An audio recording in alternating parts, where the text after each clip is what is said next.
આજે મહારાષ્ટ્રમાં મહાનગરપાલિકા નગરપાલિકાના એટલે કે સ્થાનિક સ્વરાજ્યની ચૂંટણીઓમાં ભારતીય જનતા પાર્ટીનો ભવ્ય વિજય થયો છે અને સૌથી ઐતિહાસિક વિજય મુંબઈ મહાનગરપાલિકાનો થયો છે।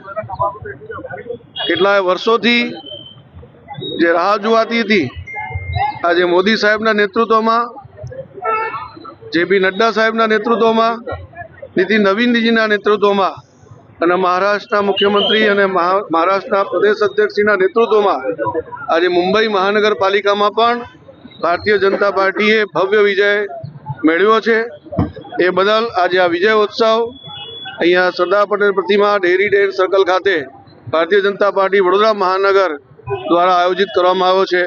મોટી સંખ્યામાં કાર્યકર્તાઓ ભેગા થયા છે, સૌ ઉત્સાહિત છે અને આવો નવો વિજય ભવિષ્યમાં ભારતીય જનતા પાર્ટી ગુજરાતમાં આવનારી સ્થાનિક સ્વરાજની ચૂંટણીઓમાં પણ મેળવશે એવો દ્રઢ વિશ્વાસ અમને સૌને છે। ધન્યવાદ। સ્થાનિક સ્વરાજની ચૂંટણીમાં જે પ્રકારનો ઐતિહાસિક વિજય પ્રાપ્ત થયો છે, એવો ને એવો ઐતિહાસિક વિજય ગુજરાતની સ્થાનિક સ્વરાજની ચૂંટણીઓમાં પણ ભારતીય જનતા પાર્ટીને મળશે એવો દ્રઢ વિશ્વાસ અમે વ્યક્ત કરીએ છીએ।